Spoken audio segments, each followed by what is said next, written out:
নৈশকালীন মাদ্রাসার প্রবীণ ৮ শিক্ষার্থী, কারো বয়স ৫০ তো কারো বয়স ৭৫। কেউ ব্যবসায়ী, কেউ আবার সরকারি চাকরিজীবী। বয়সের ভারে নুয়ে পড়েছেন আছেন এমন ব্যক্তিও, বয়স যেন দামাতে পারেনি তাদের মেধা শক্তিকে।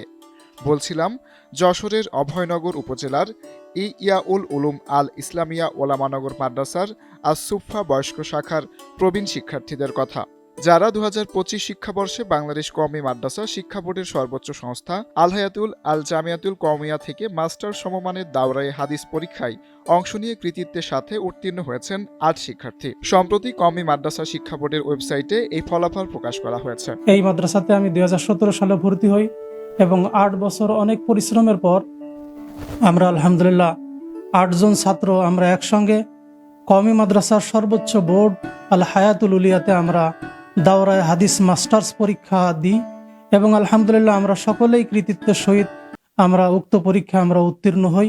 এই ইয়াউল উলুম আল ইসলামিয়া ওলামানগর মাদ্রাসার বয়স্ক শাখার সবচেয়ে প্রবীণ শিক্ষার্থী ৭৫ বছর বয়সী আকরাম হোসেন সর্দার। তিনি জানান, শিক্ষা অর্জনের ইচ্ছে থাকলে বয়স কোনো প্রতিবন্ধকতা তৈরি করতে পারে না।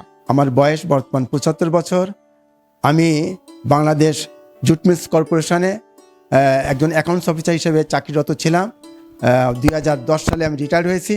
কিন্তু দাওয়াত ও তবলিগের মেহনতে আমার ছাত্র জীবন থেকে এর সাথে সম্পৃক্ত হওয়ার কারণে আমার ভিতরে এলএম শিক্ষার একটা তলব ছিল।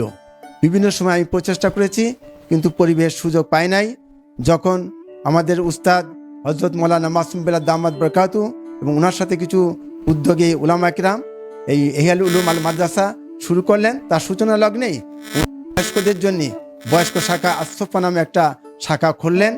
আমি যে চিন্তা করলাম যে আমার দিলের ভিতরে ওই সুপ্ত আশাটা তখন বাস্তবায়ন করার জন্য একটা সুযোগ এসে গেছে। আর সাহাবাজমানদের জিন্দগি ছিল, তিনাদের জিন্দগিতে বৃদ্ধ, মধ্যম বয়স, বালক সবাই আল্লাহ রসুলের কাছ থেকে দিন শিখতেন। ফলে দিন শেখার যে কোনো বয়স কোনো প্রতিবন্ধকতা নয়। এই দিকে আল্লাহর রহমতের দিকে আমি দৃষ্টি করে আমি আল্লাহর পথে ভরসা করে আমি ভর্তি হয়ে গেলাম। মাদ্রাসার বয়স্ক শাখার অপর শিক্ষার্থী ব্যবসায়ী এটিএম তরিকুল ইসলাম মিলনের মা বাবার ইচ্ছে ছিল ৯ ভাই বোনের মধ্যে একজন আলেম হবে, তবে তাদের সেই ইচ্ছে পূরণ হয়নি। শেষ বয়সে এসে হলেও মা বাবার স্বপ্ন পূরণ করতে সক্ষম হয়েছেন তিনি। আমার আব্বা আমার অনেক স্বপ্ন ছিল, তাদের ৯টি ছেলে মেয়ের একটি ছেলে সন্তান অন্তত আলেম হোক, এই আশা নিয়ে আমার আব্বা ছোটবেলায় আমাকে পীরবাড়ি মাদ্রাসায় ভর্তি করিয়েছিলেন। আমি সেখানে 2 দিন কি 3 দিন সেখানে গিয়েছিলাম, তারপর যে কোনো কারণে আজ যাওয়া হয়নি। তারপরে এই বৃদ্ধ বয়সে এসে সংসার জীবনে ঢুকে এই বৃদ্ধ বয়সে এসে হযরত মাওলানা মাসুম বিল্লাহ সাহেবের নেতৃত্বে উনি যে মাদ্রাসা প্রতিষ্ঠা করেছেন, এখানে আল্লাহ পাক আমাকে এখানে ভর্তি হওয়ার তৌফিক দান করেছিলেন।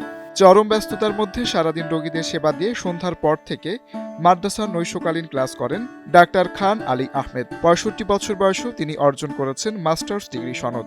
আমি ডাক্তার খান আলী আহমেদ, বয়স ৬৫ বছর। আমি সরকারি হাসপাতালে সরকারি ডাক্তার হিসেবে চাকরিজীবী ছিলাম। আমি চাকরিজীবীর মাঝে খুঁজতে থাকলাম যে আমি যদি কোথাও কোনো দিনই প্রতিষ্ঠান পাই যেখানে আমি দিন শিক্ষা করব। সেই হিসেবে ২০১৭ সালে মাদ্রাসা ইহয়াউল উলুম ইসলামিয়ার প্রতিষ্ঠিত হয় এবং উক্ত মাদ্রাসার আসুফা শাখায় নৈশকালীন কোর্স চালু করেন মাদ্রাসার মুহতামিম হযরত মাওলানা মাসুম বিল্লাহ দামাত বরকাতুল্লাহ এবং একজাক তরুণ উদ্যমী শিক্ষক নিয়ে সেই শাখায় আমি ভর্তি হই। সেখান থেকে লেখাপড়া শুরু করি। চরম ব্যস্ততার মাঝেও আমি সময় বের করে সন্ধ্যার পর থেকে শুরু করে রাত 10টা পর্যন্ত সেখানে পড়াশোনা করতাম। পরবর্তীতে আমি মেশকাত পরীক্ষা দিয়ে পরবর্তী দাওরাতে আমি সমস্ত প্র্যাকটিসের ঝামেলা ত্যাগ করে, পয়সা করি লোভ ত্যাগ করে আমি সকাল থেকে ভোর ফজর থেকে শুরু করে দুপুর এমনকি সন্ধ্যারও আমি ক্লাস করতাম এবং সেখানে পরবর্তীতে উস্তাদদের প্রচেষ্টায় আমার চেষ্টায় আল্লাহর ফজলের রহমতে হায়াতুল উলিয়া পরীক্ষায় অবতীর্ণ হই এবং জায়েদ নিয়ে আমি উত্তীর্ণ হই। ইয়াউল উলুম আল ইসলামিয়া ওলামানগর মাদ্রাসার বয়স্ক শাখা থেকে ৮ জন শিক্ষার্থী দাওরা হাদিসের বোর্ড পরীক্ষায় অংশগ্রহণ করে কৃতিত্বের সাথে উত্তীর্ণ হয়েছেন সবাই। ২০১৭ সালে শিল্প বাণিজ্য বন্দরনগরী নোয়াপাড়ার অদূরে ২০ শতকের ওপর ইয়াউল উলুম আল ইসলামিয়া ওলামানগর মাদ্রাসা প্রতিষ্ঠা করেন মাওলানা মাসুম বিল্লাহ। বর্তমানে এই মাদ্রাসার অধীনে ৮টি দ্বীনী শিক্ষা প্রতিষ্ঠান ও ২৬টি মক্তব পরিচালিত হচ্ছে।